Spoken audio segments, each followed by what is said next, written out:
Thessaly was 19 years old, and she had learned to measure time in blows.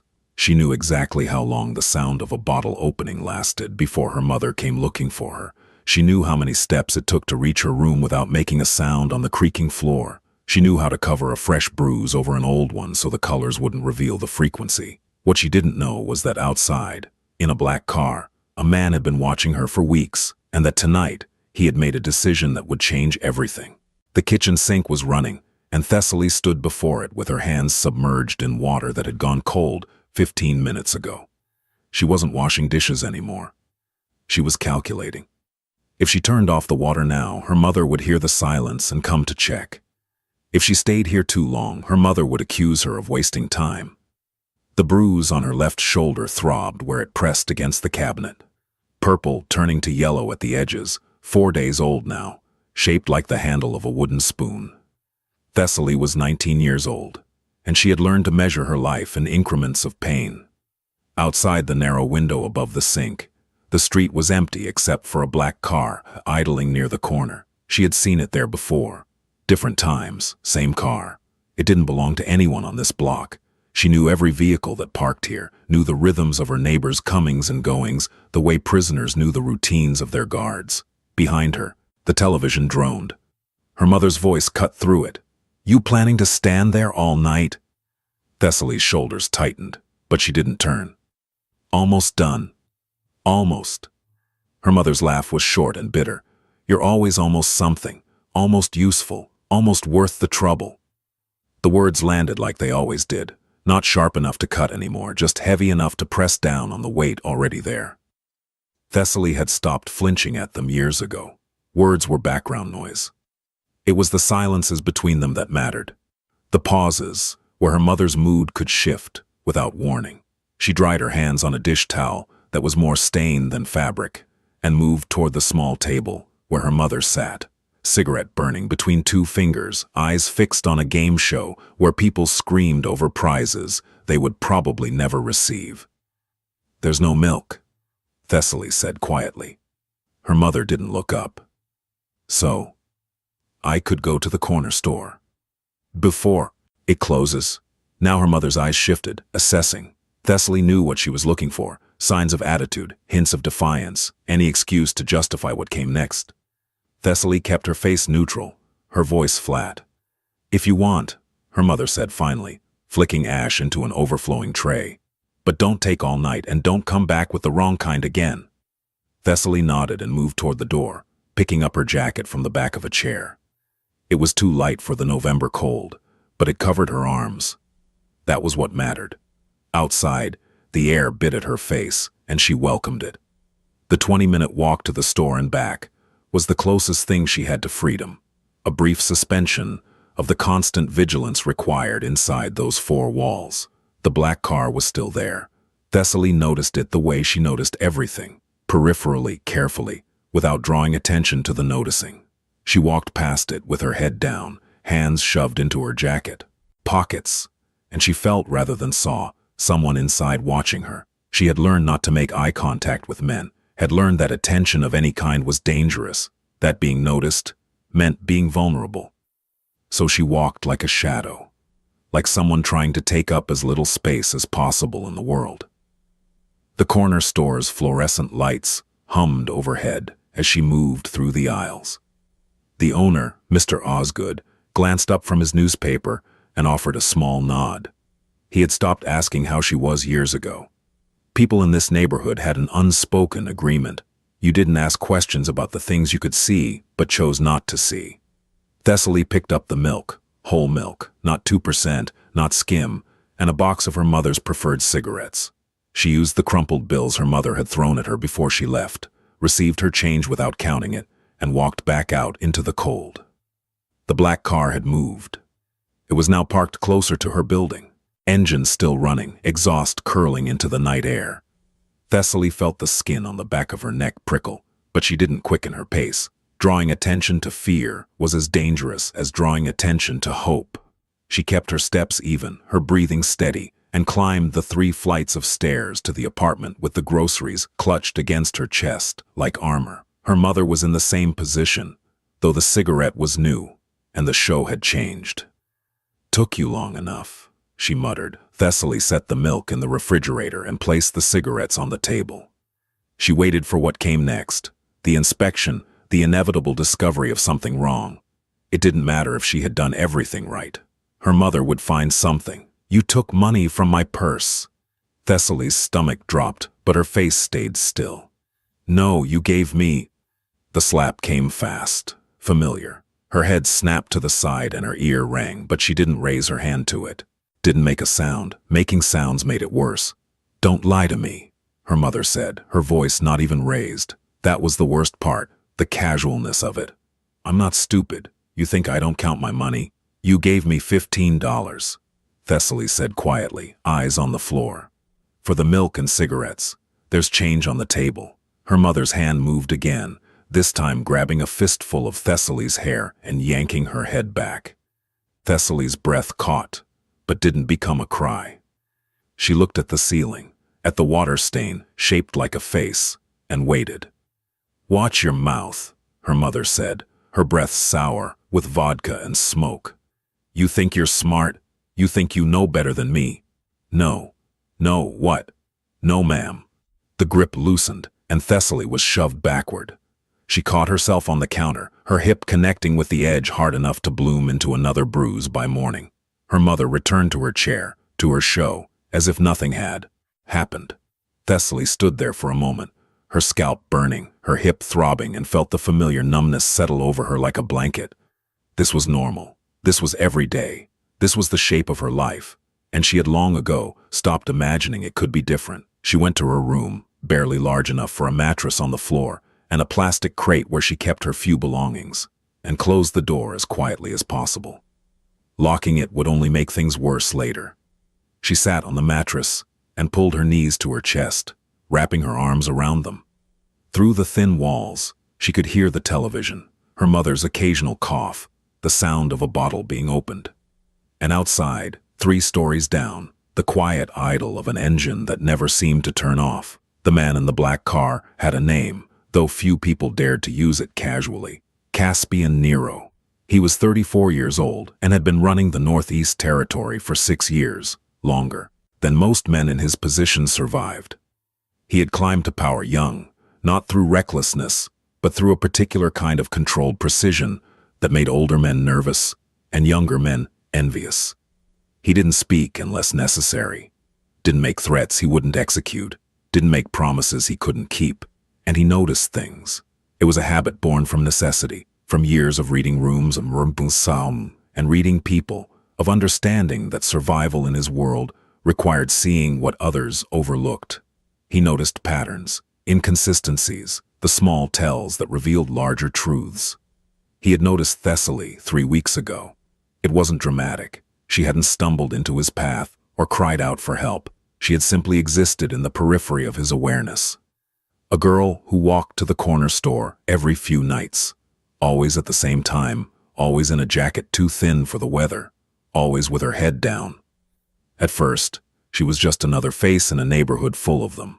But then he noticed how she moved, the way she calculated her steps, never rushing, never dawdling, the way she kept her shoulders curved inward, making herself smaller, the way she didn't look at anyone but was clearly aware of everyone. It was the walk of someone who had learned to be invisible. Caspian had seen that walk before, in his own childhood, in the mirror when he was young enough to still flinch, in the men and women who worked for him, the ones who had survived things that left marks deeper than scars. Then, 2 weeks ago, he saw the bruise. She had been reaching up to grab something from a high shelf in the store, Mr. Osgood's place, where Caspian sometimes bought cigarettes he didn't smoke just to have a reason to observe, and her sleeve had ridden up, just for a moment, just long enough. The bruise wrapped around her wrist like a bracelet, purple and green, the distinct shape of fingers that had gripped too hard. Caspian had looked away before she could notice his noticing. Had paid for his cigarettes and left, but the image stayed with him. He began parking on her street more often, not following her. He wasn't a predator, but positioning himself where he could see, where he could confirm or dismiss what he suspected. The confirmations came in small increments, the way she touched her ribs as she walked, wincing when she thought no one was watching, The careful way she sat on the building's front steps when the apartment was too stifling, always choosing the side that didn't put pressure on her left hip. The night he saw her through a gap in the curtains, standing perfectly still while a woman, her mother, he assumed, raged at her, close enough to spit in her face but never quite loud enough for the neighbors to call it a disturbance. Caspian knew domestic situations, knew the unspoken rules of neighborhoods like this. You didn't get involved in what happened behind closed doors. You didn't ask questions. You didn't see what you weren't supposed to see. He also knew that those rules were written by people who had never been on the receiving end of what happened when doors closed. His second-in-command, Lysander, had noticed his new routine. "You got business on Maple Street I should know about?"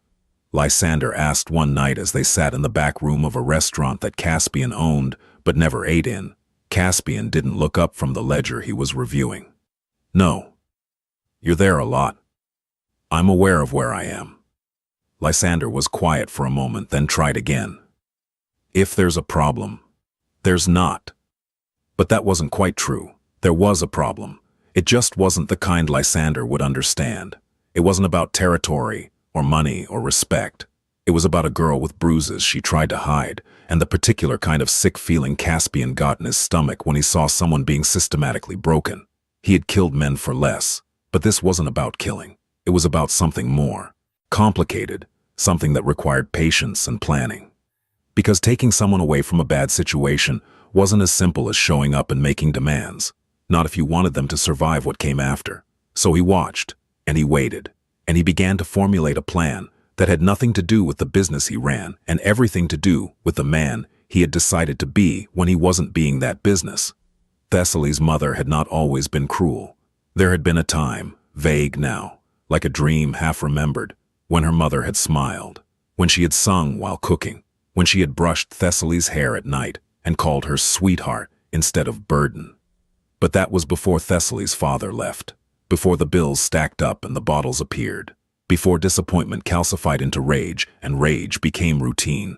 Thessaly could have hated her, should have, probably. But hatred required energy she didn't have, and it required believing that things could be different.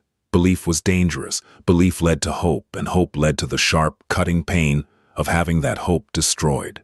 So instead, Thessaly felt nothing.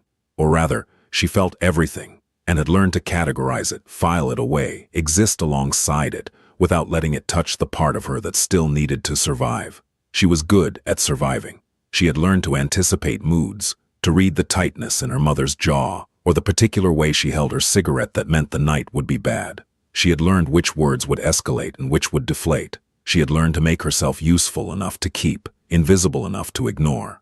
But lately, something had been shifting. Her mother's drinking had increased. The long silences had grown longer. The violence had become less about Thessaly doing something wrong and more about her simply existing in the same space. Thessaly knew what this meant. She had seen it in other families in the building, heard it, through thin walls. This was the pattern before someone either left or stopped leaving altogether. She didn't know which one applied to her. On a Thursday night, 3 weeks after she first noticed the black car, Thessaly's mother came home from wherever she went during the day. Thessaly had stopped asking years ago, and the air in the apartment changed immediately. It was in the way the door slammed, the way her mother's footsteps were heavier, less controlled, the way she threw her purse on the table hard enough to knock over the glass of water Thessaly had left there. "You," her mother said, and Thessaly's entire body tensed. "You're the reason. You know that." Thessaly didn't respond. There was no right answer to a question like that. Everything would have been different. Her mother continued, moving closer, and Thessaly could smell the alcohol, thick and sour. "If I hadn't had you, if your father hadn't—" She stopped, her face twisting. "You look just like him. Did you know that? Every time I look at you, I see him, the man who left me with nothing." Thessaly kept her eyes down, her breathing shallow. "Look at me when I'm talking to you." She looked up, saw her mother's face, red and wet with tears and rage, and something that might have been grief if it weren't so twisted. The first blow caught her across the cheek, hard enough to snap her head to the side. The second hit her shoulder. The third, fourth, fifth, She lost count, lost track of where they landed, focused only on staying upright, on not falling, because falling meant being vulnerable to kicks, and that was worse. When it stopped, Thessaly was on the floor, her arms wrapped around her head, her body curled into itself. Her mother stood over her, breathing hard. "Get out of my sight," she said, her voice shaking. "Go to your room, and don't come out, I don't want to see you."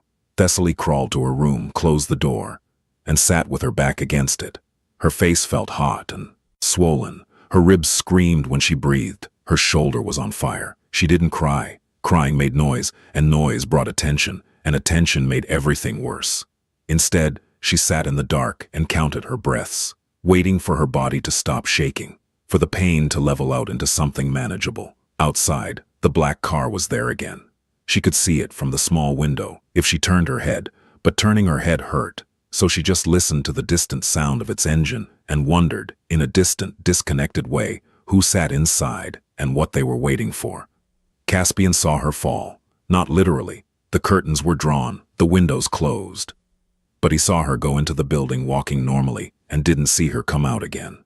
He saw the lights in what he had determined was her apartment flicker on and off erratically. He saw a shadow move across the window, too large to be hers, moving with the agitated energy of someone out of control. He sat in his car and gripped the steering wheel hard enough to make his knuckles white. Lysander would tell him this wasn't his business. His lawyer would tell him that getting involved in a domestic situation, especially with his profile, his reputation, was legally and strategically foolish. Every rational part of his brain told him to drive away, to let the system handle it, to not risk everything he had built for someone he didn't know. But Caspian had learned long ago that rationality and morality weren't always aligned. He waited 3 hours. The lights stayed on. No one came out. No police arrived. Though he wouldn't have expected them to, people in buildings like this didn't call the police. They turned up their televisions and pretended not to hear. At midnight, he drove away. But the next night, he came back, and the night after that. He began to map her routine more carefully. She left the apartment 3 times a week, always for groceries or errands. She walked the same route. She never varied her schedule unless something prevented her, and when she didn't appear, Caspian knew it meant she couldn't walk, or the bruises were too visible, or her mother had locked her in. He learned which apartment was hers, 3rd floor, corner unit, facing the street. He learned that her mother worked sporadically at a laundromat 2 miles away, usually 3 days a week, always morning shifts. He learned that the building had a superintendent who spent more time drunk than sober, and that the locks on the front door had been broken for 6 months. He learned these things not through following or interrogating, but through simple observation and the occasional careful question to people who wouldn't remember being asked. Mr. Osgood, the store owner, proved useful without meaning to be. "The girl who comes in for milk," Caspian said one evening, buying cigarettes he would throw away later. "She always seems tired." Osgood shrugged, didn't look up from his sore newspaper. "Her mother works her hard, I think. Or maybe just life works her hard. Not my business." "How long has she been coming here?" "Years, since she was young. Used to come with her mother back when her mother still smiled." Osgood glanced up, his eyes sharp despite his age. "Why do you ask?" "Curious," Caspian said, meeting his gaze steadily. "She reminds me of someone." Osgood studied him for a moment, then nodded slowly. "A lot of people around here remind someone of someone. Usually it's better not to remember." But Caspian couldn't stop remembering. Not the girl herself, he still barely knew her beyond these observations, but what she represented. The particular kind of powerlessness that came from being trapped in a cage made of fear and dependency. The way survival required killing parts of yourself until you weren't sure what was left.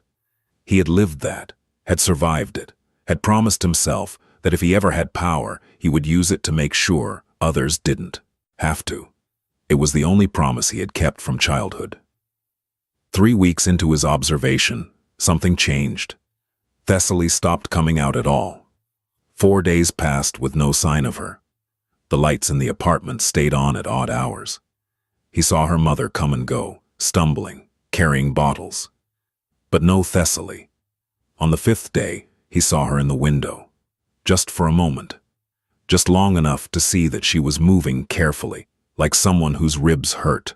Long enough to see the bruise that covered half her face, dark purple blooming across her cheek and jaw. Long enough to make a decision. Thessaly knew something was wrong when her mother didn't come home. It was a Tuesday, her mother's usual laundromat shift, and she should have been back by evening. But evening came and went. Midnight passed. Dawn arrived. Thessaly sat in the living room, perched on the edge of the couch, her body tense with a different kind of anticipation than usual. This wasn't the normal dread. This was uncertainty, and uncertainty was almost worse because she didn't know how to prepare for it. At 9 in the morning there was a knock at the door. Thessaly froze. No one knocked on their door. No one visited. No one cared. "Ms. Kovac?" A man's voice, professional, neutral. "This is Officer Martinez with the city police. We need to speak with you about your mother." Thessaly's mind went blank for a moment. Then, flooded with possibilities, none of them good. She stood slowly, her body protesting, and moved to the door. She opened it just wide enough to see 2 police officers standing in the hallway, their faces carefully arranged in expressions she couldn't read. "Is she?" Thessaly's voice came out rough, unused. "Is she dead?" "No," Officer Martinez said, his tone softening slightly. "But she's in custody. She was arrested last night for public intoxication and assault of a peace officer. She's being held pending a court appearance."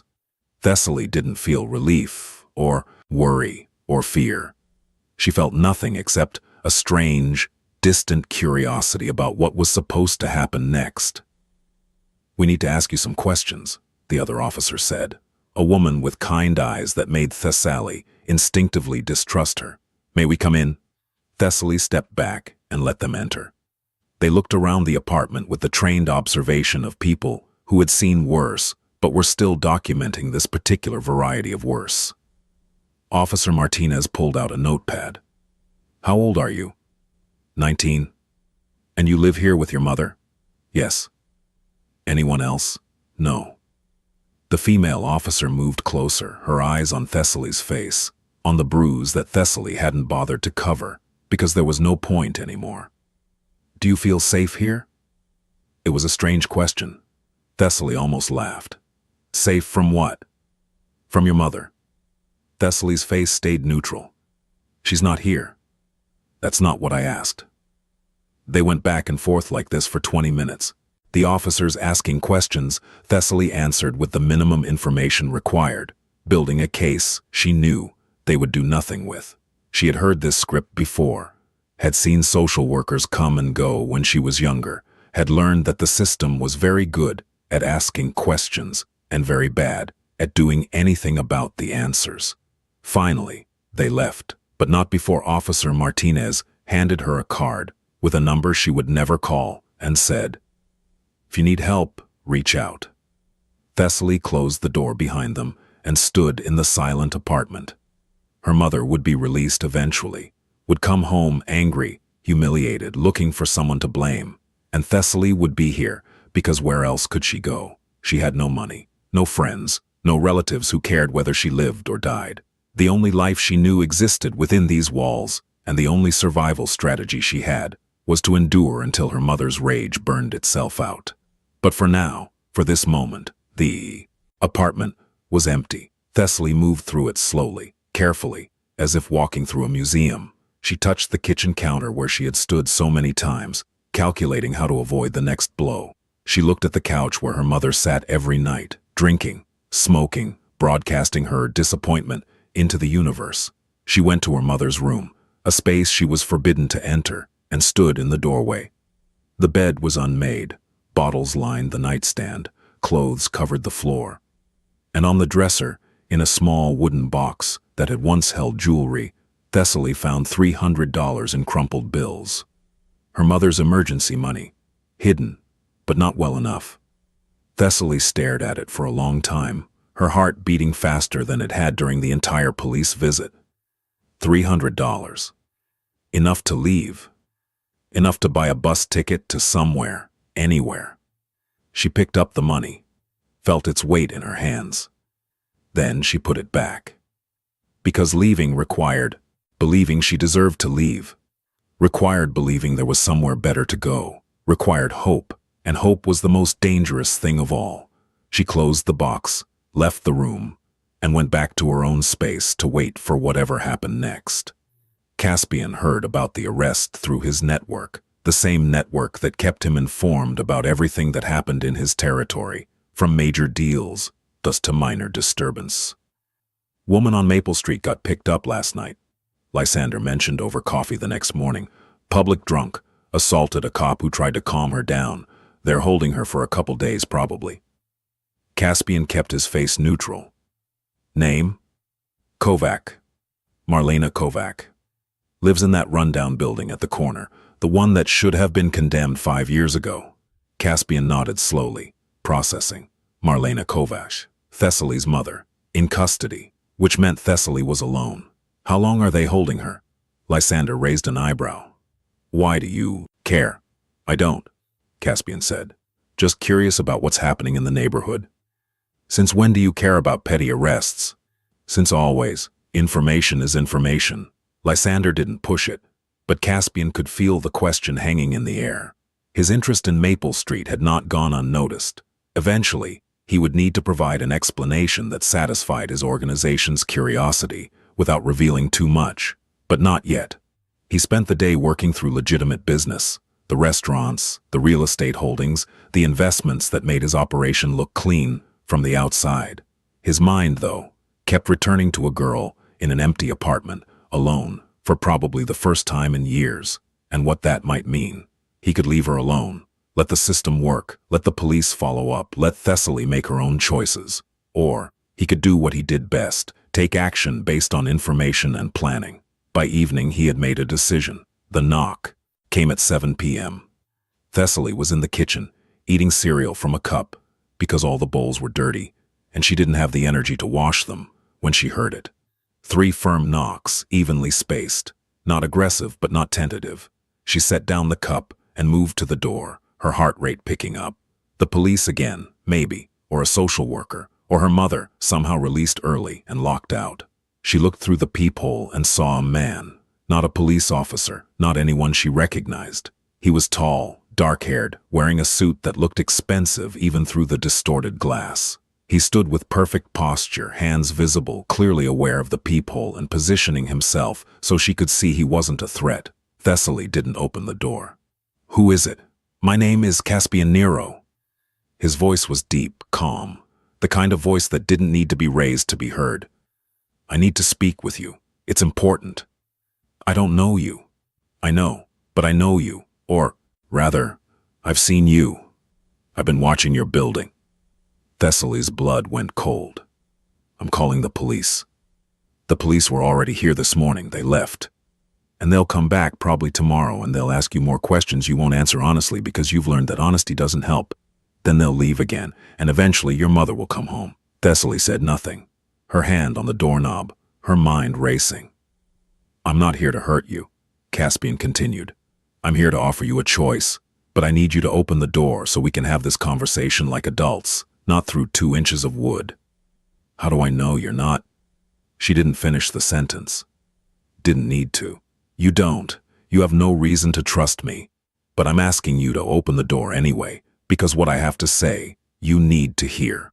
Thessaly stood frozen for a long moment, every survival instinct she had screaming at her not to open the door for a strange man, who admitted he had been watching her. But there was something in his voice, a steadiness, a lack of performance, that didn't match the pattern of men who meant harm. Those men wheedled, they charmed, they made promises. This man stated facts and waited. Slowly, Thessaly unlocked the door and opened it 6 inches, keeping the chain engaged. Through the gap, she could see him clearly now. He was younger than she expected from the voice, maybe mid-30s, with sharp features and eyes that seemed to calculate everything they saw. Eyes that, when they landed on her face, on the bruise that covered her cheek and jaw, went very still. My name is Caspian Nero, he said again, speaking to her directly now. I run certain businesses in this area. I'm not a good man by most definitions, but I have rules, lines I don't cross. And one of those lines is this: "I don't allow people in my territory to be systematically destroyed." Thessaly's throat was dry. "What do you want?" "I want to offer you a way out. Your mother is going to be released tomorrow afternoon. When she comes home, she's going to be angry, humiliated, and looking for someone to blame for her arrest and her night in a cell. That someone will be you." Thessaly knew this, had known it since the police left. The knowledge sat in her stomach like a stone. "I can remove you from this situation," Caspian said. "Permanently. I have resources, properties, places where you would be safe. I'm offering you that safety, no strings attached, no debt owed, just a chance to not be here when she comes back." It was too much, too strange. Men didn't offer things without wanting something in return. Thessaly's hands trembled slightly, but she kept her voice steady. "Why?" "Because I can, and because I've seen what happens when people stay in situations like this. They don't survive, not the parts of them that matter." "You don't know me." "No, but I recognize you." He paused. "I recognize the way you walk, the way you make yourself small, the way you calculate every movement to avoid pain. I recognize it because I used to walk the same way." Thessaly stared at him, searching for the lie, the manipulation, the trap. But his face was just a face, serious and still, telling her something that might be truth or might be a different kind of lie, the kind wrapped in genuine-sounding confession. "I need time to think," she said finally. "You have until tomorrow afternoon. After that, the choice becomes harder. If you decide you want out, be ready at noon. I'll be parked outside. One bag. Whatever matters to you. Leave everything else. And if I say no, then I drive away, and you never see me again." He reached into his jacket. Thessaly flinched, couldn't help it, and pulled out a card, plain white with just a phone number printed in black. He slid it through the gap in the door. "If you need me before noon, call that number. Someone will answer and they'll find me." Thessaly took the card, her fingers brushing against his briefly. His hand was warm, steady. "I'm not asking you to trust me," Caspian said, stepping back. "I'm asking you to trust yourself, to believe that you deserve better than this, and then to make a choice based on that belief." He turned and walked down the hallway, his footsteps even and unhurried. Thessaly stood in the doorway, the card in her hand, and watched him go until he disappeared down the stairs. Then she closed the door, engaged all the locks, and slid down to sit on the floor with her back against it. Her mind was chaos. Her body was exhausted. But somewhere, buried deep beneath years of carefully constructed numbness, something that might have been hope stirred, and that terrified her more than anything. Thessaly didn't sleep that night. She sat on her mattress, the card in her hand, turning it over and over. No name on it, just a number, 10 digits that represented either salvation or a different kind of trap. Her mind ran through scenarios, possibilities, risks. What if he was lying? What if this was trafficking or something worse? What if she went with him and ended up in a situation she couldn't escape from, where her current life would look like freedom in comparison? But then, what did escape even look like? What did freedom mean to someone who had never had it? She thought about the money in her mother's room. $300. Enough to run, but not enough to survive.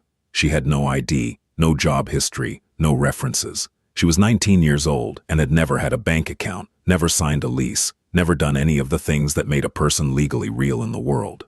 Running alone meant sleeping in shelters, if they had room, meant being vulnerable on streets that were dangerous for girls with nowhere to go, meant possibly ending up worse off than she was now.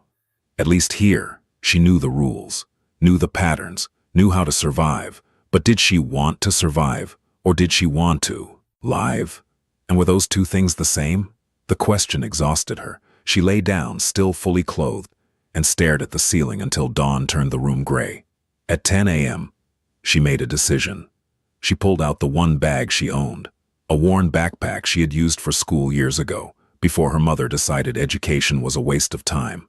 She packed methodically, practically, 2 changes of clothes, underwear, socks, a toothbrush. A small photo of her father she had hidden under her mattress, the only picture she had of him before he left. That was it. The sum total of her life fit in a backpack, with room to spare. She went to her mother's room one more time, stood in front of the wooden box, and looked at the money. $300. Her mother's emergency fund. Thessaly took 200 and left 100. Not out of kindness, but out of strategy. If all the money disappeared, her mother would tear the city apart looking for her. But if some remained, she might just assume she had drunk more than she remembered, or that Thessaly had taken some for groceries. It might buy time.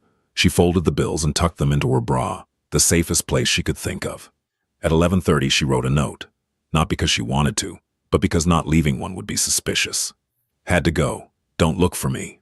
4 words. No signature. She left it on the kitchen table and walked out of the apartment, closing the door behind her for the last time.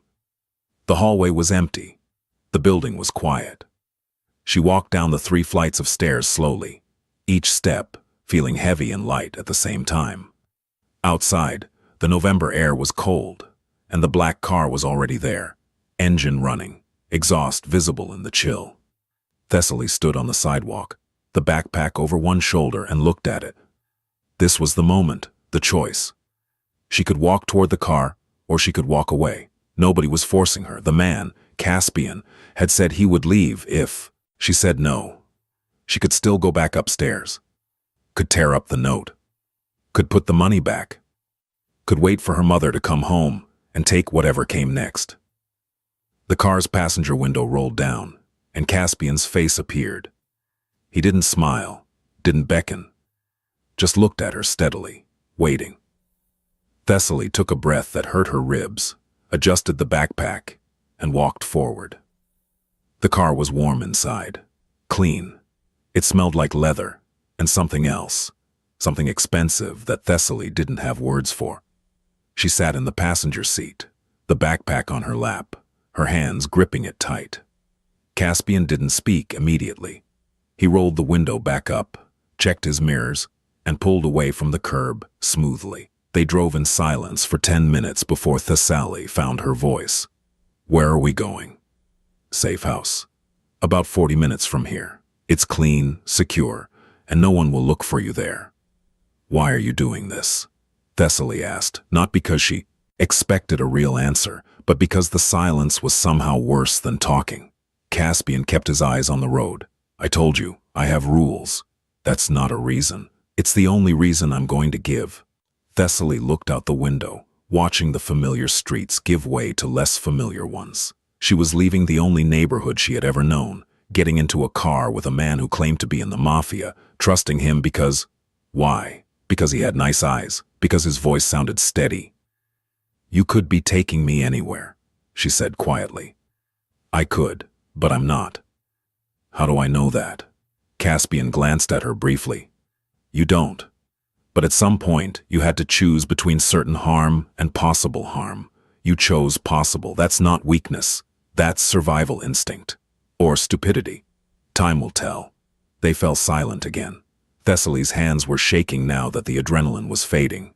The reality of what she had done, leaving, taking money, going with a stranger, was starting to settle in, and with it came fear that made her throat tight. "I need you to understand something," Caspian said after another few minutes. "Where we're going, there are rules. You follow them, you'll be safe. You break them, you'll be asked to leave. Do you understand?" "What kind of rules?" "Don't contact anyone from your old life. Don't tell anyone where you are. Don't leave the property without permission. These rules aren't about controlling you. They're about keeping you alive. Your mother will look for you. When she does, she can't find you. That means complete separation." Thessaly's stomach twisted. "For how long?" "Until we make permanent arrangements. A week, maybe 2. Long enough to get you documentation, money, a plan for what comes next." "I don't have documentation. I don't have anything." "I know. That's why we need time." Thessaly absorbed this. He was talking about creating a new identity, essentially. Making her legally real, in ways her mother had never bothered to do. It should have felt wrong, illegal, dangerous. Instead, it felt like possibility. They drove into a neighborhood Thessaly had never seen before. Trees lining the streets, houses with yards, everything clean and maintained. It looked like a different world, one where people lived in safety she had only seen on television. Caspian pulled into the driveway of a modest 2-story house. Plain white siding, black shutters, nothing fancy but solid, real. "This is it," he said, cutting the engine. Thessaly looked at the house, then at Caspian. You own this? I own several properties. This one is rarely used. It's clean, furnished, and stocked with everything you'll need for a few weeks.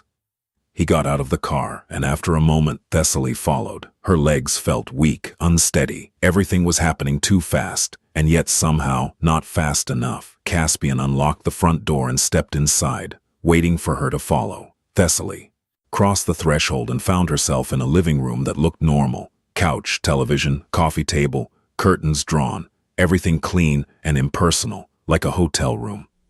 Kitchen is through there, Caspian said, pointing.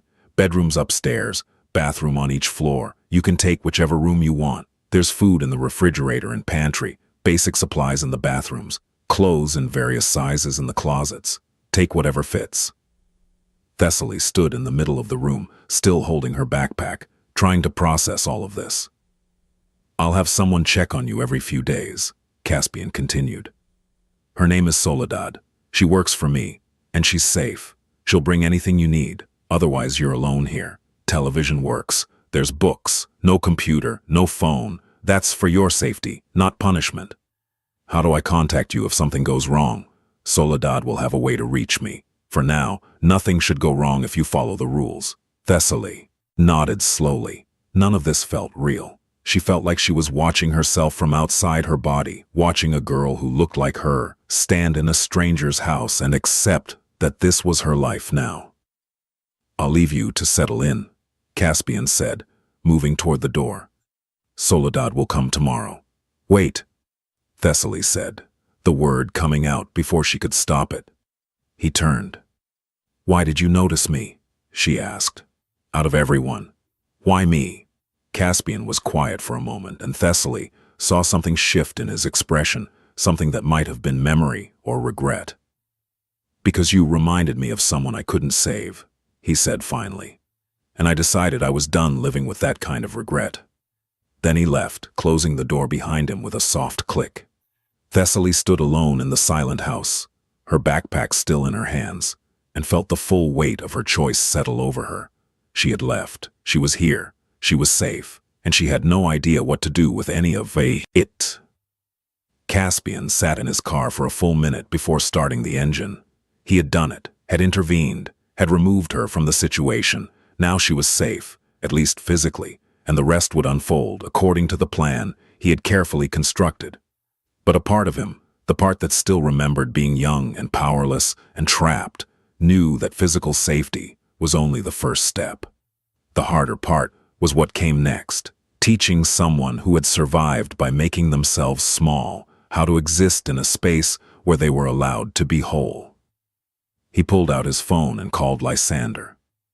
It's done, he said when Lysander answered. What's done? The situation on Maple Street. It's handled. There was a pause. Handled how? The girl is safe. The mother won't find her. That's all you need to know. Boss, that's all you need to know, Caspian repeated, his voice hardening slightly. If anyone asks about me in that building, you know nothing. If the mother comes looking, you know nothing. This doesn't exist. Understood, Lysander said, though his tone suggested he had many questions he was smart enough not to ask. Caspian ended the call and started driving. He had business to attend to, territory to manage, a dozen things that required his attention, but his mind kept returning to a girl with bruises shaped like fingerprints and eyes that had learned not to hope. He had given her safety. Now she had to figure out what to do with it, and that, he knew from experience, was the hardest part of all. The first night in the safe house, Thessaly didn't sleep. Not because she was uncomfortable. The bed was softer than anything she had ever slept on, the room warm and quiet, but because comfort was unfamiliar, and unfamiliar things required vigilance. She lay on top of the covers, fully dressed, her backpack within arm's reach, and listened to the silence. No television droning, no footsteps in the hallway, no coughs or curses or bottles being opened. Just silence. Vast and complete, and somehow more terrifying than noise. Her body wouldn't relax, kept expecting the door to slam open, for her mother to appear, for this to be revealed as a dream or a trick. Every creak of the house settling, every distant sound of a car passing, made her flinch. By dawn, she was exhausted but still awake, her eyes burning, her body aching with a different kind of pain than she was used to, the pain of not knowing what came next. She got up and explored the house carefully, methodically, the way she had learned to assess spaces for safety. The downstairs was as Caspian had described: living room, kitchen, bathroom, everything clean and impersonal. The refrigerator was indeed stocked: bread, eggs, milk, cheese, vegetables, meat. More food than she had seen in one place in years.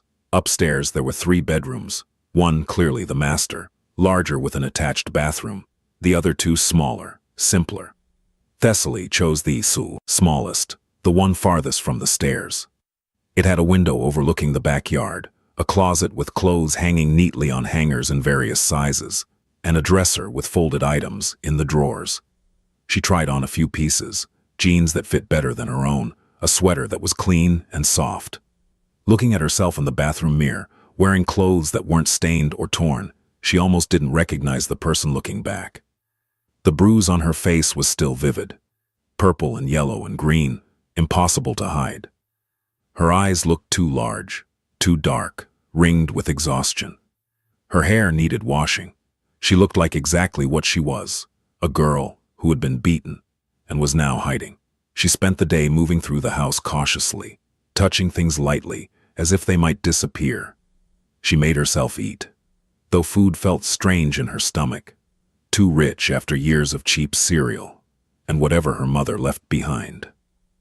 By evening, the silence started to feel less threatening and more empty. She turned on the television, flipped through channels, found nothing that held her attention. The books on the shelves were random: thrillers, romances, self-help books with titles like Breaking Free and Starting Over that felt both patronizing and painful.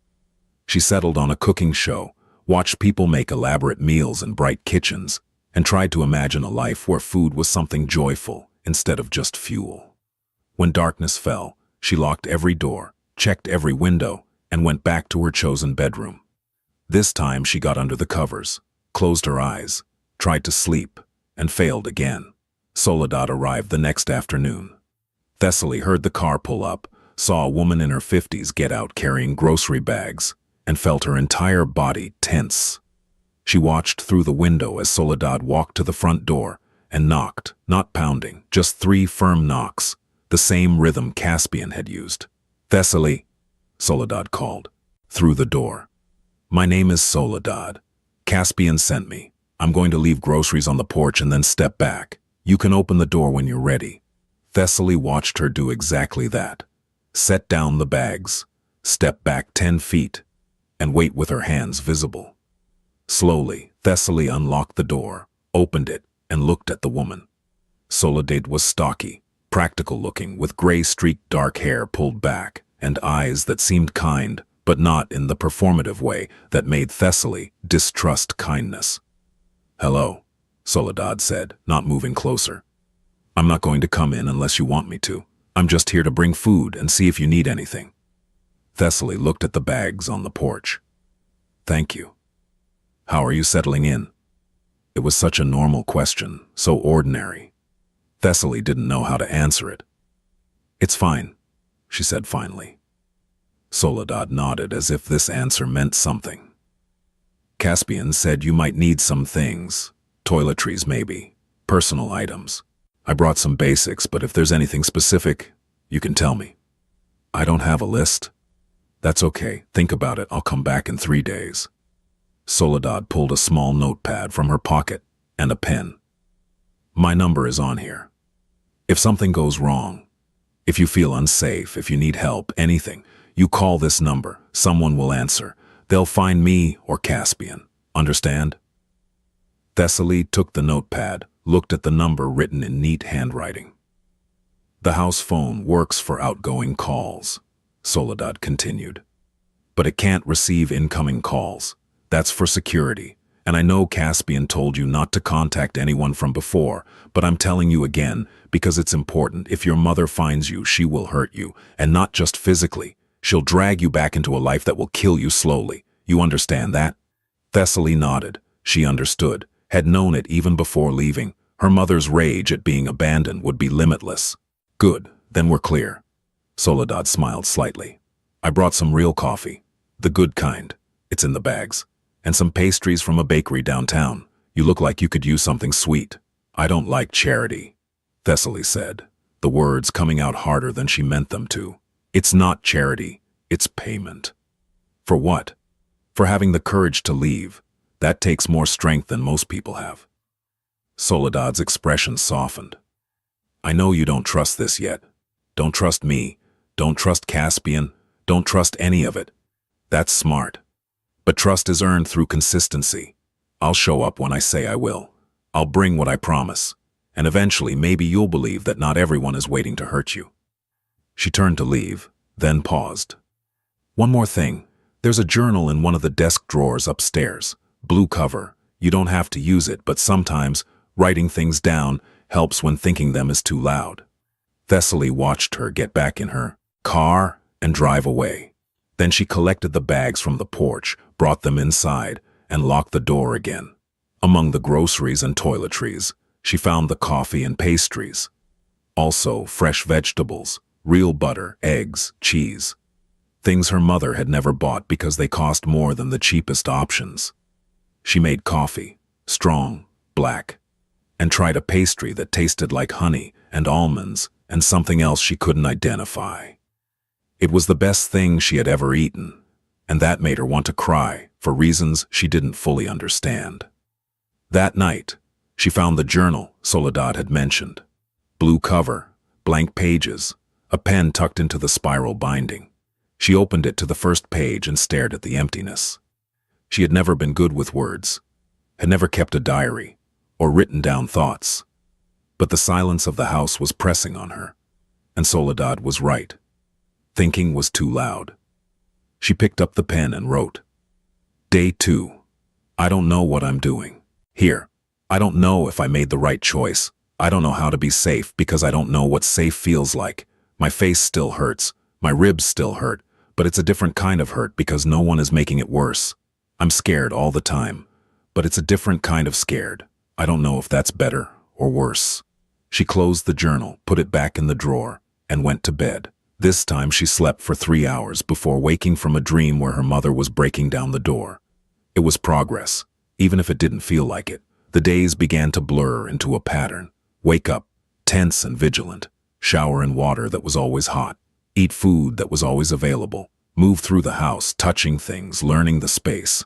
Watch television or read or sit in silence. Wait for Soledad's visits every 3 days. Soledad always came when she said she would. Always brought groceries and whatever Thessaly had mentioned needing, which wasn't much because Thessaly wasn't used to needing things. On the 4th visit, Soledad brought clothes that actually fit, having assessed Thessaly's size during previous visits. Jeans, shirts, a warm jacket for when Thessaly could eventually leave the house. When do I get to leave? Thessaly asked as they stood in the kitchen, Soledad unpacking bags. When Caspian says it's safe, when we're sure your mother isn't actively looking, when you have documentation and a plan. How long will that take? A few more weeks, probably.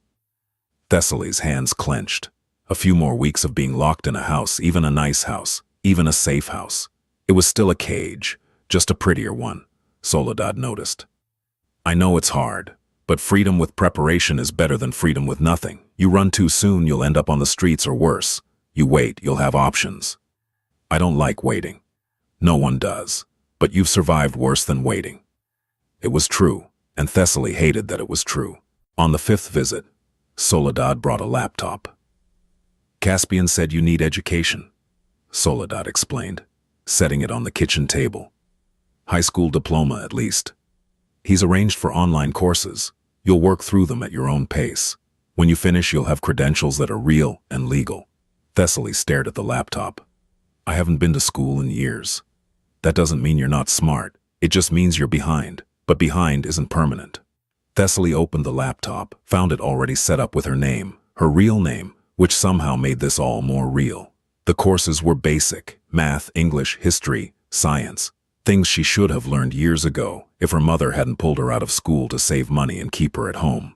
She started that evening working through English composition and was surprised to find it didn't feel impossible. Hard, yes. Frustrating, but not impossible. It gave her something to do besides wait.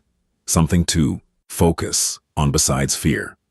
2 weeks into her stay at the safe house, Thessaly had settled into a routine that almost felt normal.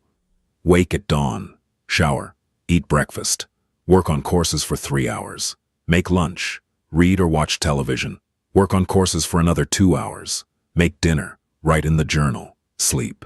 The bruises on her face had faded to yellow-green shadows. Her ribs still hurt when she breathed too deep, but less than before. Her body was healing slowly, without new injuries being added. Her mind was a different matter. At night, she still dreamed of her mother, of being dragged back to the apartment, of the door slamming and the beatings starting again. She would wake up gasping, disoriented, convinced she heard footsteps in the hallway. But the hallway was always empty. The house was always quiet.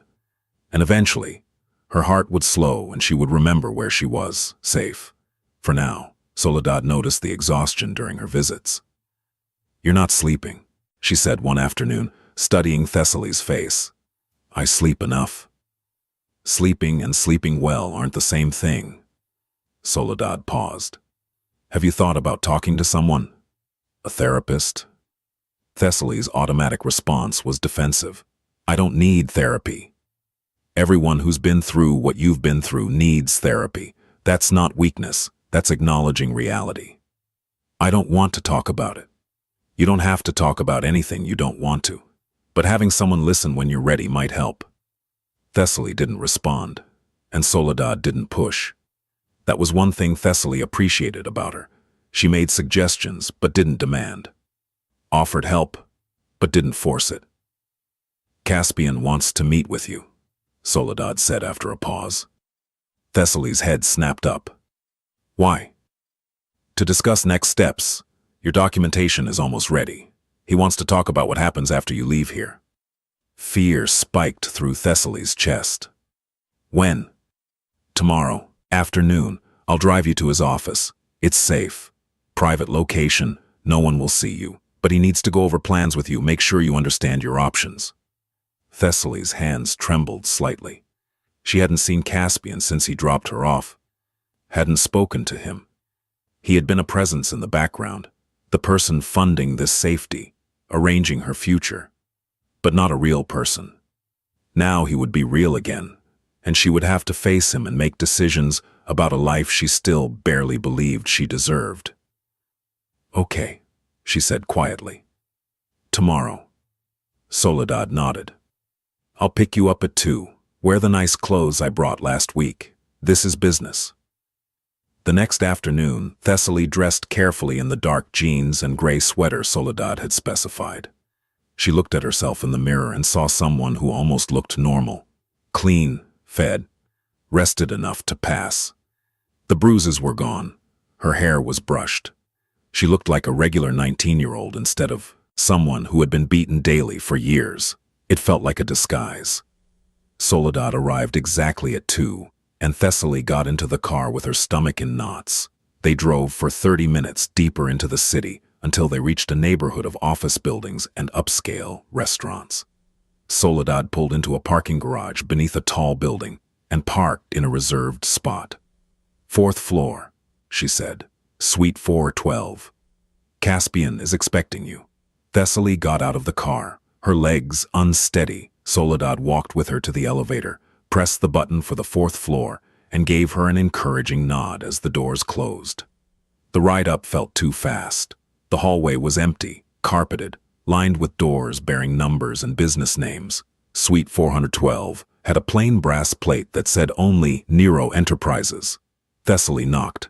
"Come in," Caspian's voice called from inside. She opened the door and found herself in a small reception area, a desk currently unoccupied, and a sitting area with leather chairs. Beyond that, an open door leading to an office. Caspian stood when she entered, gesturing to a chair across from his desk. "Thessaly, thank you for coming." She sat, her back straight, her hands in her lap. He sat too, and for a moment they just looked at each other, the first time since the car ride 2 weeks ago. He looked the same, controlled, professional, unreadable. But his eyes, when they met hers, held something that might have been relief. "You're healing well," he said, not a question.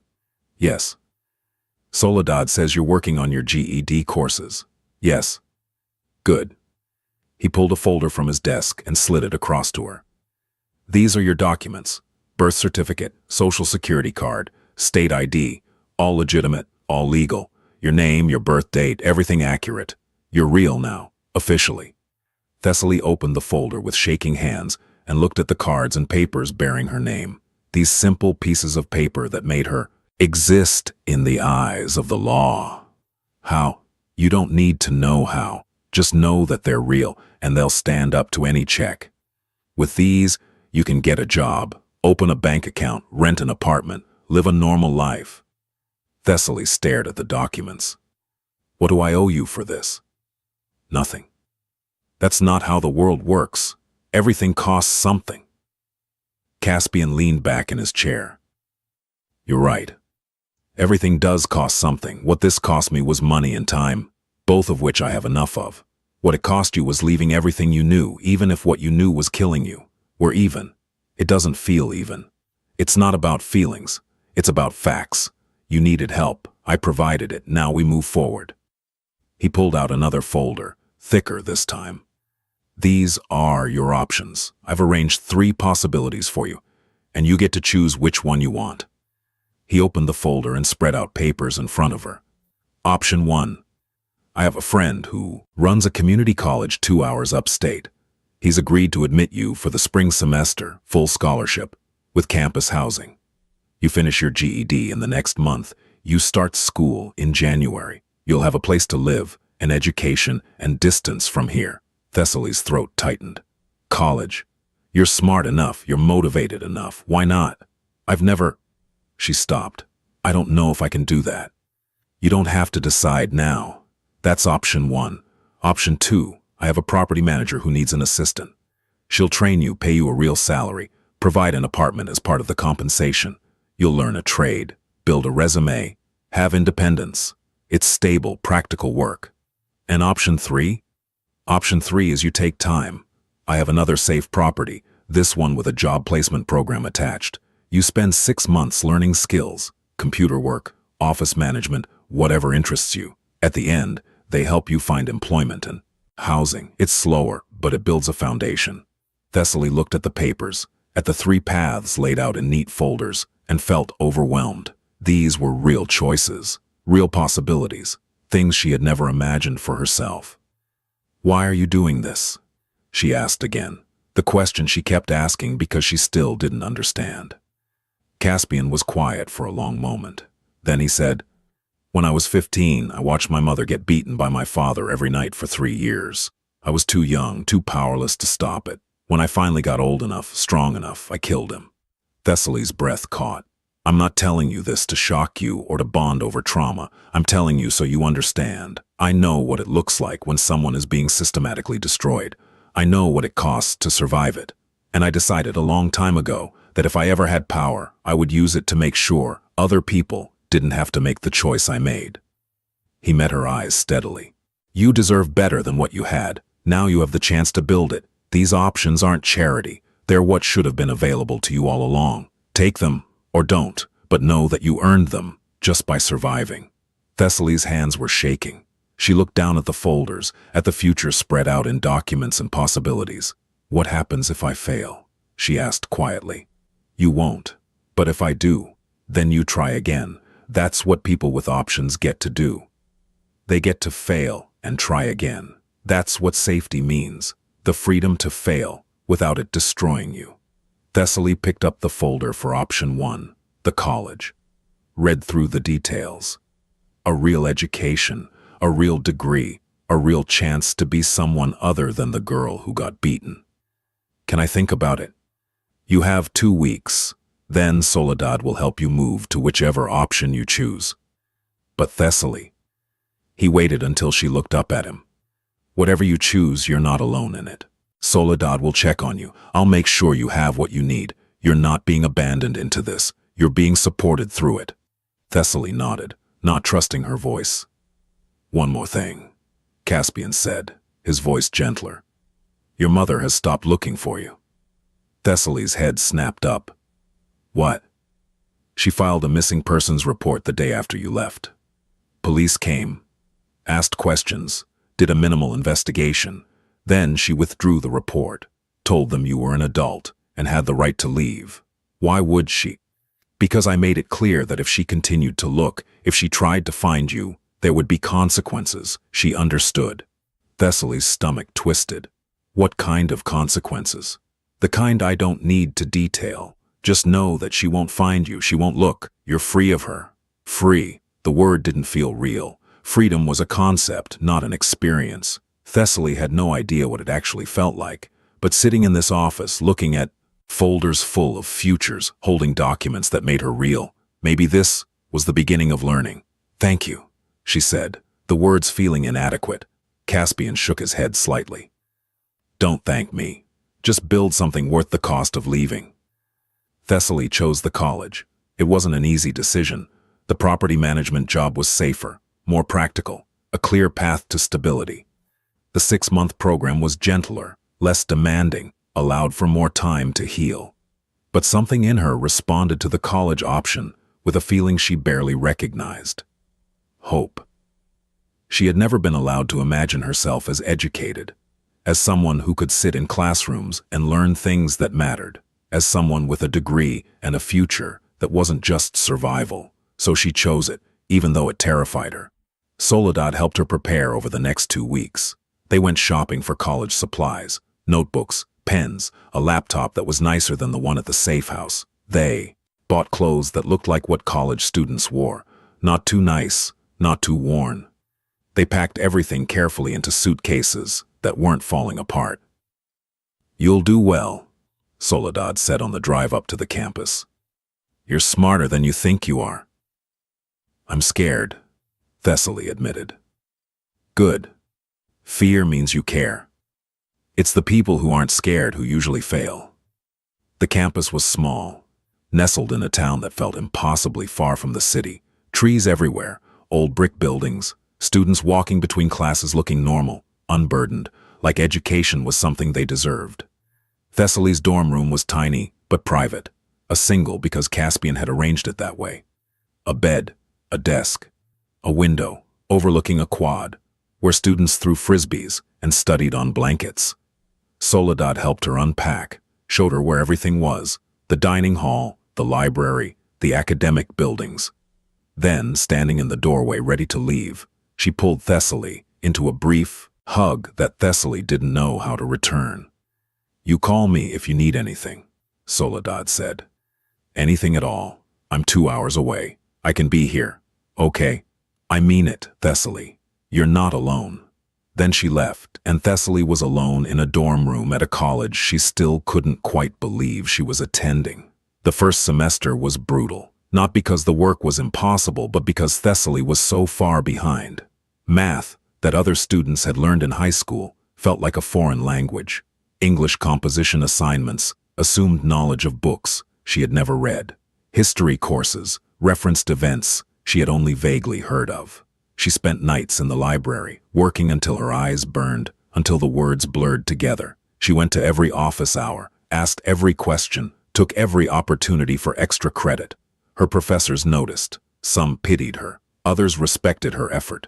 One, Dr. Tanaka, who taught English, called her into his office after midterms. You're working harder than any student I've had in 5 years, he said. But you're drowning. Why? Thessaly didn't know how to explain. I'm behind. I can see that. But behind isn't the same as incapable. You understand concepts quickly once someone explains them. You write with clarity when you understand the assignment. You're not struggling because you're not smart. You're struggling because you're trying to fill 10 years of gaps in 6 months. So I should quit? Absolutely not. But you should get help, tutoring, study groups. Stop trying to do this alone. Thessaly had spent her entire life doing everything alone. The idea of asking for help, of admitting she needed it, felt like weakness. But Dr. Tanaka assigned her a tutor anyway, a senior named Sable who was patient and practical and didn't ask questions about why Thessaly didn't know things other freshmen knew. Slowly, impossibly, Thessaly began to catch up. She didn't make friends easily. The world. Other students her age seemed impossibly young, concerned with parties and dating and drama that Thessaly couldn't relate to. They complained about parents who called too much, about having to come home for holidays, about curfews and rules. Thessaly, who had escaped a mother who beat her, who lived in a dorm room paid for by a Mafia boss, who had documentation that was real but obtained through means she didn't ask about. Thessaly had nothing to contribute to these conversations, so she stayed quiet, polite but distant, present but not participating. There was one person who broke through, though, a girl named Reverie, who lived 2 doors down and who seemed entirely unbothered by Thessaly's silence. Reverie would knock on her door and invite herself in, sprawling on Thessaly's bed while Thessaly worked at her desk, talking about everything and nothing. She never asked why Thessaly didn't talk about her family, never pushed for details Thessaly didn't offer. "You're mysterious," Reverie said one night, eating chips while Thessaly studied. "I like mysterious." "I'm not mysterious, I'm boring." "Boring people don't look like they're solving the world's problems every time they think. You always look like you're calculating something." Because she was. Thessaly was always calculating. The safest way to move through spaces, the best responses to questions, the quickest exit from any room. Survival habits didn't disappear just because the danger had. "My childhood was complicated," Thessaly said finally. "I don't like talking about it." "That's cool. Mine was too. Different reasons. We can just be friends who don't talk about the past, deal?" Deal. And somehow that worked. Reverie became Thessaly's first real friend, someone who studied with her, ate meals with her, walked across campus with her between classes, someone who didn't need to know everything to care. Soledad called every week. "How are classes?" "Hard, but manageable." "Are you eating?" "Yes." "Sleeping?" "Enough." The conversations were brief but regular, a touch point that reminded Thessaly she was connected to something beyond the campus, that she hadn't been completely cut adrift. Caspian never called, but Soledad mentioned him. "He asks about you," Soledad said one day. "Wants to know how you're doing." "Why doesn't he ask me himself?" "Because he doesn't want you to feel obligated. He did what he did because it was right, not to create debt. You owe him nothing, including updates." But Thessaly found herself wanting to update him anyway, wanting to tell him about the B she got on her English paper, the math test she didn't fail, the slow, painful progress she was making. She didn't, though. Kept that distance between them because it felt safer than acknowledging how much his intervention had changed everything. The first semester ended, and Thessaly stayed on campus over winter break. Most students went home, but Thessaly had no home to return to, and the college allowed students in her situation to remain in the dorms. She spent the quiet weeks working ahead on next semester's reading, picking up shifts at the campus coffee shop for extra money, and walking through the empty campus in the cold. On Christmas Eve, a package arrived for her. Inside was a note from Soledad. "Caspian says you're doing well. He's proud of you, even if he won't say it. We both are. S." There was also a gift card to the campus bookstore, enough to buy all her textbooks for spring semester, without worrying about cost. Thessaly sat in her quiet dorm room, holding the card and the note, and felt something crack open in her chest. Not gratitude exactly. Something bigger than that. The recognition that people she barely knew, people who had no obligation to care, had decided she was worth caring about anyway. She wrote a letter that night, not an email, but an actual handwritten letter, because it felt more real. "Dear Caspian, I don't know how to thank you for what you've done. Every time I try to put it into words, it sounds inadequate. You gave me a chance I didn't know existed. You believed I deserved better when I didn't believe it myself. I'm at college now. I'm learning. I'm building something. It's hard, and I'm scared most of the time, but I'm doing it. I don't know if I'll ever be able to pay you back. But I can promise you this. I won't waste it. I won't let what you did for me be for nothing. Thank you for seeing me when I was invisible. Thessaly." She mailed it the next day and tried not to think about whether he would respond. He didn't, but Soledad called a week later. "He got your letter," she said. "He doesn't do emotions well, but I could tell it mattered. I meant every word. I know you did. That's why it mattered." Spring semester was easier than fall. Thessaly had found her rhythm, learned how to study, built relationships with professors who were willing to help. Her grades improved. Her confidence, fragile and new, began to solidify. She declared a major, social work. Dr. Tanaka asked her why during a routine advising session. "Because I know what it's like to need help and not know how to ask for it," Thessaly said. "I want to be the person who makes it easier for others." He nodded slowly. "That's good motivation, but remember, you can't save everyone, and trying to will destroy you." "I know, but I can try to help some. That's better than helping none." The end of freshman year came faster than Thessaly expected. She had survived 2 semesters, had earned credits that were real, grades that proved she belonged here, had made a friend, built routines, learned to exist in a space where she wasn't constantly afraid. Summer came, and with it, another decision. Where to go, what to do, Soledad called before Thessaly had to ask. "Caspian has a summer option for you, if you want it. Internship at a youth services nonprofit. Pays minimum wage, includes housing, builds your resume for social work. Where? Same town as the college. You wouldn't have to leave." Thessaly thought about going back to the city, to the safe house, to waiting. Or she could stay here, keep building, keep moving forward. "I'll take it," she said. "Good, Caspian thought you would." The summer internship was transformative.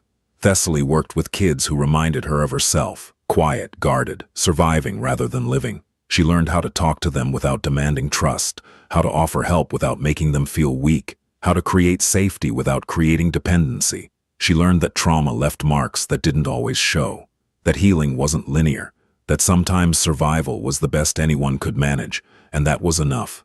And she learned, slowly, that she was good at this work, that her experience, the years of calculating pain, of reading moods, of making herself small, gave her insight others didn't have.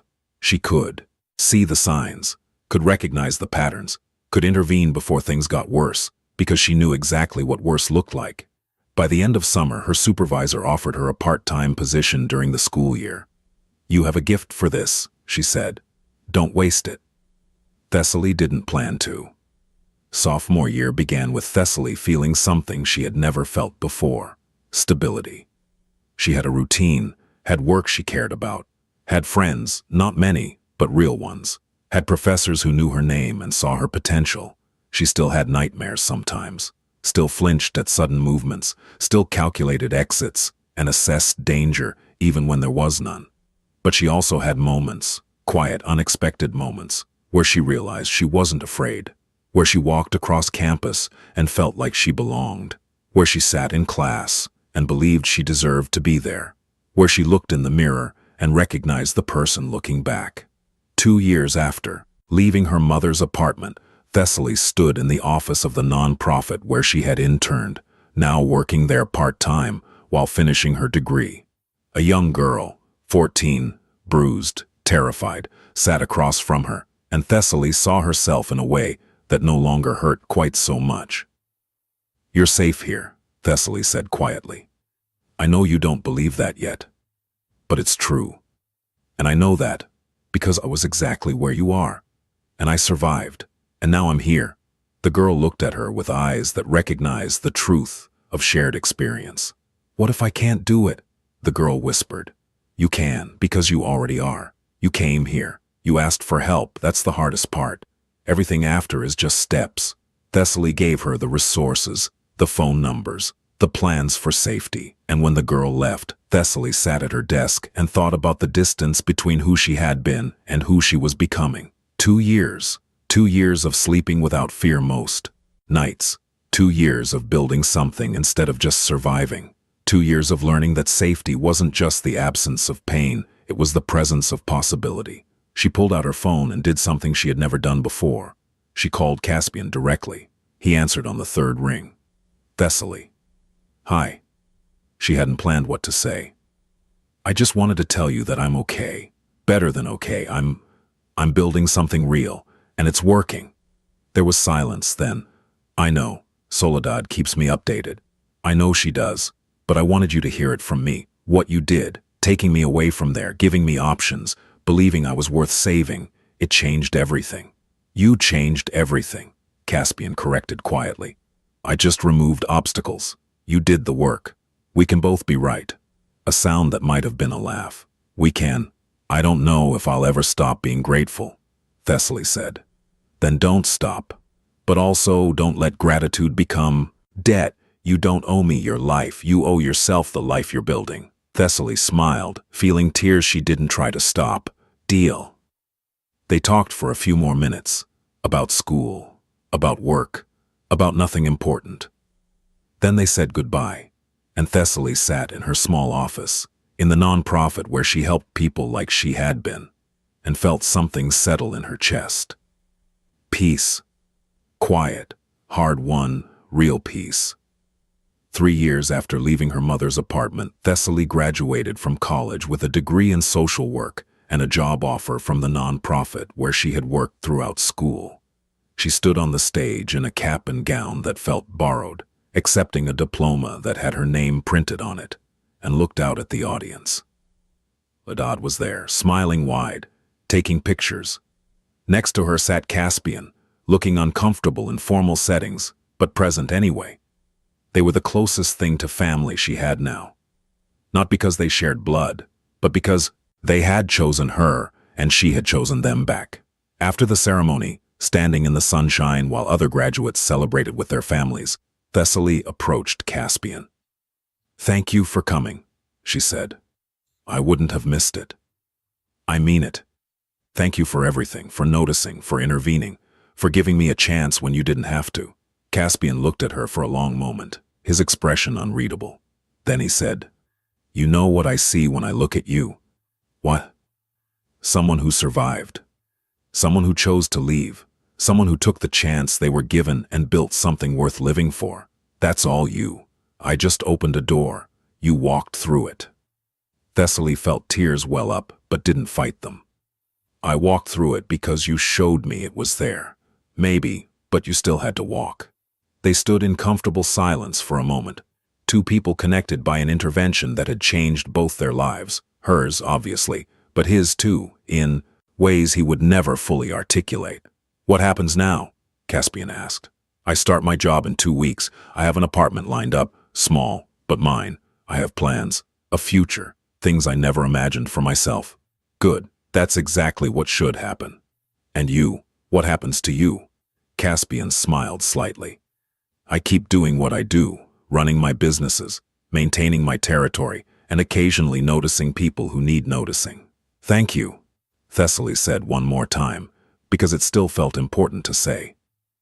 "You're welcome," Caspian said, the first time he had accepted her gratitude without deflecting. "Now go celebrate. You earned this."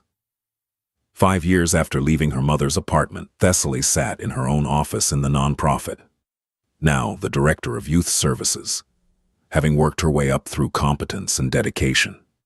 She had a full caseload of kids she was helping navigate systems that had failed them. She had a team of social workers she trained and mentored. She had a life that was hers, complicated and challenging, and sometimes overwhelming but never terrifying. She had learned to sleep through the night most of the time, had learned to trust slowly, carefully, selectively, had learned that not everyone who offered help wanted something in return. She still saw Soledad regularly, monthly lunches where they caught up, where Soledad updated her on Caspian's latest ventures, where Thessaly shared her successes and frustrations. She saw Caspian less often, but when she did, it was always meaningful. He had become a quiet presence in her life, someone who checked in, who made sure she had what she needed, who asked nothing in return. "You don't have to keep looking out for me," she told him during one of their occasional dinners. "I know, but I choose to anyway. That's what people do for each other." "Is this what family feels like?" Thessaly asked, the question emerging before she could stop it. Caspian considered this.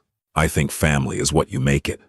Blood doesn't guarantee loyalty or care, but choosing to show up for each other, that's family, real family." And Thessaly realized he was right. She had built a family from scratch. Soledad, Caspian, Reverie, who had graduated but stayed in touch, the colleagues who had become friends, the mentors who had become guides. A family made of choice, not obligation, of care, not control, of mutual support, not debt. 7 years after leaving her mother's apartment, Thessaly received a letter. It had been forwarded through several addresses before finding her, and when she saw the return address, her hands started shaking. Her mother, she almost threw it away without opening it, almost didn't want to know what it said. But something in her needed closure, needed to know what this woman who had shaped so much of her early life wanted now, after all this time. She opened it. The letter was short. Thessaly, I don't know if you'll read this. I don't know if you should. I'm not writing to apologize. I don't think you'd believe it anyway. I'm writing because I need you to know something. I'm sick. The kind of sick that doesn't get better. The doctors say I have maybe a year, maybe less. I don't expect you to care. I don't deserve for you to care. I know what I did to you. I know what I was. But I wanted you to know that when I'm gone, you're free. Really free. You don't have to worry about me finding you or showing up or demanding anything. I'm not asking for forgiveness. I just wanted you to have peace. Your mother Thessaly read it 3 times, feeling nothing at first, then everything at once. Anger that after everything, her mother's final communication was still somehow about control, about giving Thessaly permission to be free, as if that was hers to give. Grief for the mother she might have had, if addiction and bitterness hadn't twisted everything. Relief that soon there would be no possibility of confrontation, no chance of being dragged back. And, unexpectedly, a strange sort of peace. She called Caspian. My mother is dying, she said without preamble. She wrote to tell me. How do you feel about that? I don't know, a lot of things, all at once. That's normal. She was your mother, even if she was terrible at it. Should I go see her? Silence, then. Do you want to? No. Then don't. You don't owe her your presence. You don't owe her anything. But what if... Thessaly. His voice was firm but gentle. She made her choices. You made yours. Your choice led to a life where you help people. Her choice led to drinking herself to death. You are not responsible for fixing her, forgiving her, or giving her closure. That's not your job. Thessaly closed her eyes, letting his words settle. Okay. You're allowed to feel nothing. You're allowed to feel everything. You're allowed to grieve the mother you never had, but you're not required to give her anything. More than she gave you, which was nothing. Exactly. Thessaly wrote a response that night. Simple. Final. I got your letter. I hope you find peace, but I don't forgive you and I won't be coming. I built a good life without you. I saved myself. That's all I needed to do. Goodbye. She mailed it the next day and never heard from her mother again. 6 months later, Soledad called to tell her that her mother had died. Thessaly felt something shift in her chest. Not grief exactly, but a kind of closing. A door swinging shut on the part of her life that had been defined by fear. She didn't attend the funeral, didn't send flowers, just let her mother fade into the past, where she belonged. 10 years after leaving her mother's apartment, Thessaly stood in front of a room full of young social workers, teaching a workshop on trauma-informed care. She was 30 now, had a decade of experience, had helped hundreds of kids navigate systems and escape situations that were killing them slowly, had become the person she had needed when she was 19. Trauma changes how people move through the world, she told the group.